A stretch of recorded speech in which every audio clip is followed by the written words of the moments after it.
Hello students of final year. Good afternoon all of you.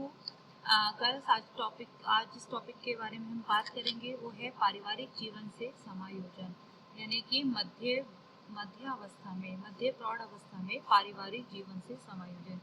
इससे पहले जो last lecture में हमने डिस्कस किया था कि मध्य अवस्था में शारीरिक परिवर्तन के बारे में। देखिए, पारिवारिक जीवन से समायोजन एक महत्वपूर्ण एक तरह से टॉपिक है बच्चों, क्योंकि मध्य व्यवस्था एक ऐसी अवस्था होती है कि जब स्त्री और पुरुष को बहुत सी उपलब्धियों की पूर्णता की अवस्था भी इसको कहा गया है, क्योंकि काफी हद तक जो उपलब्धियां हैं वो इस अवस्था में आकर व्यक्तियों को प्राप्त हो जाती हैं, तो इसलिए इसे उपलब्धि की पूर्णता की अवस्था भी कहा गया है। जैसे कि व्यक्ति के जीवन में जो उनका लक्ष्य होता है, उद्देश्य होता है कि धन कमाना, ऐश्वर्य, मान, प्रतिष्ठा, पारिवारिक सुख हासिल कर जीवन की चरम शिखर पर पहुंचना, तो वो काफी हद तक इस अवस्था में वो प्राप्त कर लेते हैं और वह अपने किए गए कार्यों से पुरस्कार, उद्योग, संगठन आदि को भी प्राप्त करता है और एक उच्च पद पर आसीन होता है। देखिए, इसका मतलब ये है कि एक जो उनको इस अवस्था तक आते आते एक ओहदा, उनको एक पहचान उनको मिल जाती है।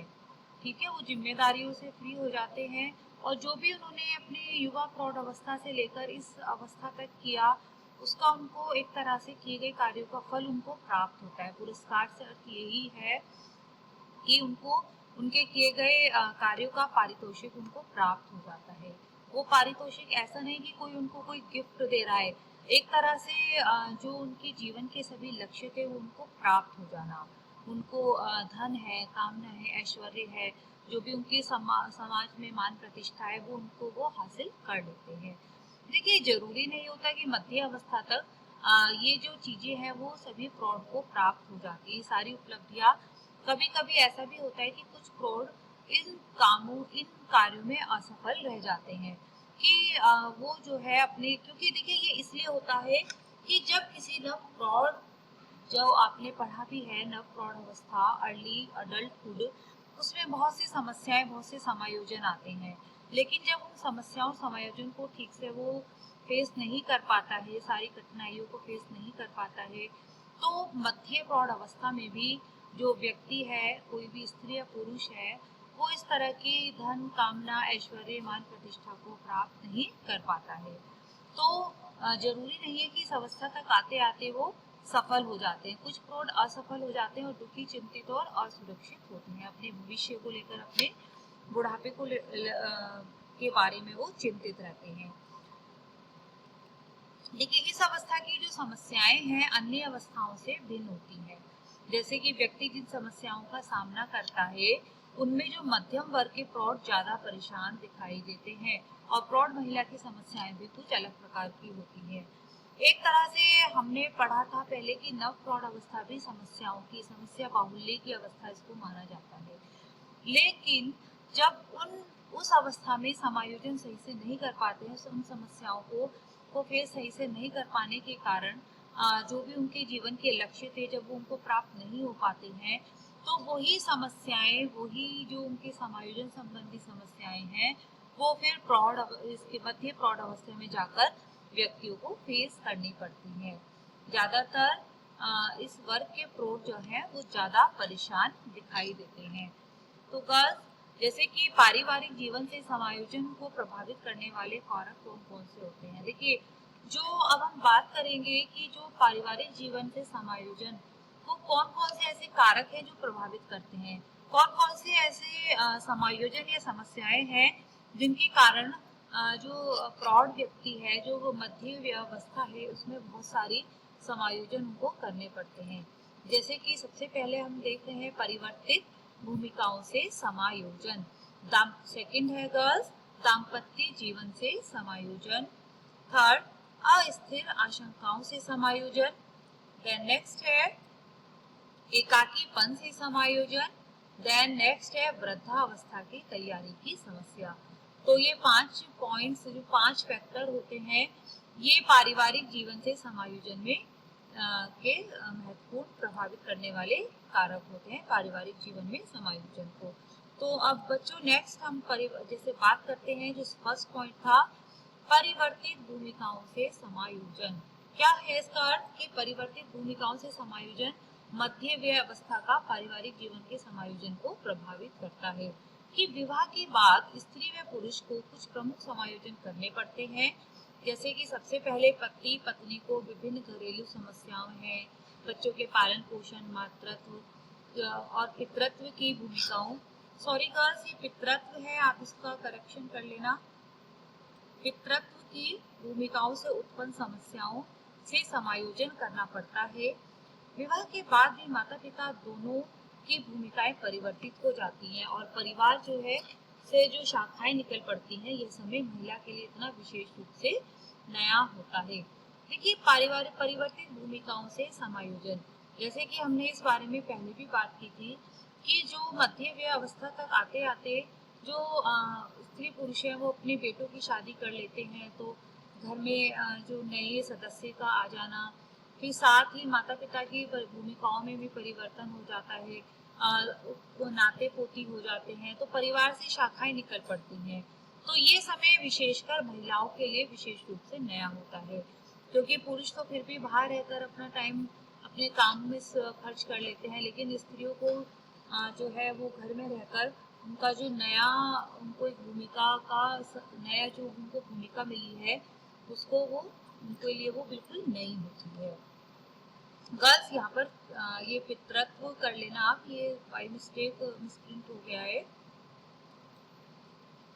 अब उनके माता पिता के जीवन का केंद्र बच्चे नहीं रह जाते, बल्कि उनके कार्य मुख्य रूप से बच्चों के हित व कल्याण से संबंधित होते हैं। मातृत्व एवं पितृत्व की भूमिका से निवृत्त होना इस बात पर निर्भर करता है कि उनका अपने बच्चों से किस तरह का संबंध है। देखिए गर्ल्स में ये यहाँ पर एक मिनट आपका जो पहली वाली इसमें आपका सही कर देती हूँ।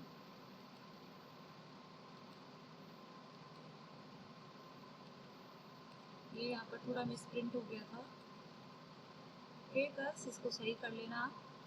तो पितृत्व की भूमिकाओं से तो अब उनके माता पिता के जीवन का केंद्र बच्चे नहीं रह जाते, बल्कि उनके कार्य मुख्य रूप से बच्चों के हित। देखिए जो मध्य प्रौढ़ अवस्था होती है उसमें स्त्री पुरुषों के लिए जो बच्चों की जिम्मेदारी से तो वो काफी हद तक उनके एजुकेशन से उनके करियर से को लेकर फ्री हो जाते हैं, लेकिन बच्चों की चिंता उनके कल्याण की उनके दिमाग में रहती है। और मातृत्व और पितृत्व की भूमिका से निवृत्त होना इस बात पर निर्भर करता है कि उनका अपने बच्चों से किस तरह का संबंध है।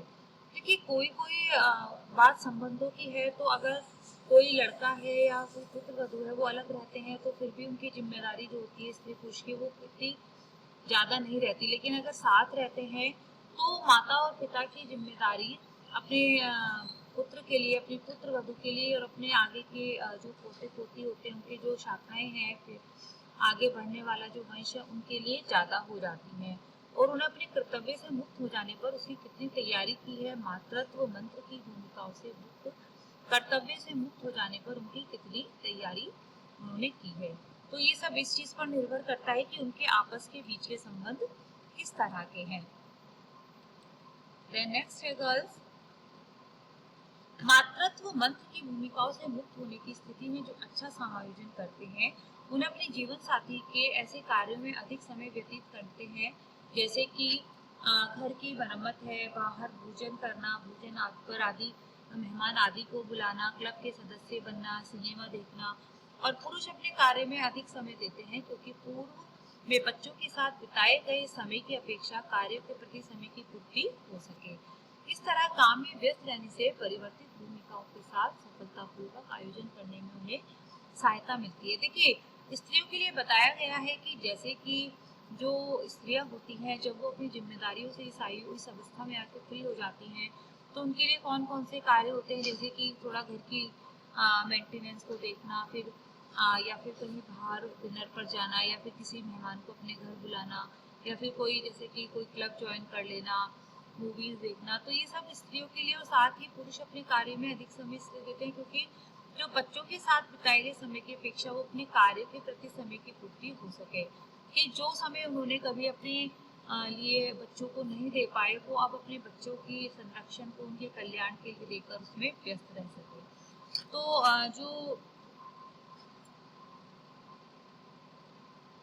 देन नेक्स्ट है गर्ल्स, दंपति जीवन से समायोजन। देखिए अभी हमने पढ़ा परिवर्तित भूमिकाओं से, अब है दंपति जीवन से समायोजन, यानी कि मध्य अवस्था के आरंभिक वर्षों में पति और पत्नी का जो अलग अलग भूमिकाओं का निर्वाह करना होता है, उसके परिणाम स्वरूप उनके बीच की जो समानता और सौहार्दता है वो नहीं रह जाती, जब तक कि विवाह के पूर्व थी।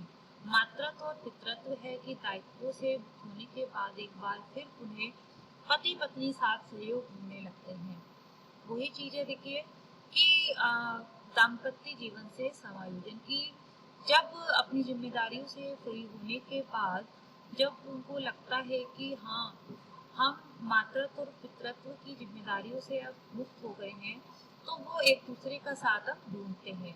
पारिवारिक संबंधों के इस परिवर्तित स्वरूप के साथ में सफल समायोजन कर पाएंगे या नहीं, ये इस बात पर निर्भर करता है कि विवाह दोनों में के उन दिनों में जब मातृत्व की भूमिकाएं पति पत्नी की भूमिका पर आबद्ध हो गई थी, वे कितनी अच्छी तरह से समायोजित थे। देखिए जब एक समय था कि जब वो विवाह के दिनों में जब मातृत्व की भूमिकाएं जो थी वो पति पत्नी की भूमिका पर आबद्ध हो गई थी, कि वे उस समय में कितना एक दूसरे के साथ समायोजन कर पाते थे। तो मध्य अवस्था में दंपति जीवन से समायोजन भी पहले के समय में किस तरह का समायोजन था, विवाह के बाद जब वो विवाह के बाद जब वो अपनी जिम्मेदारियों से घिरे हुए थे, तो काफी हद तक दाम्पत्य जीवन से समायोजन भी इस बात पर निर्भर करता है कि विवाह एक ऐसा गतिशील संबंध होता है जिससे निरंतर रूप से समायोजित करते रहना पड़ता है, इसलिए तब मध्य अवस्था में असंतोष पैदा होने की संभावना भी बनी रहती है। और साथ ही जब पति पत्नी दोनों विवाह के प्रारंभिक दिनों में पारस्परिक समायोजन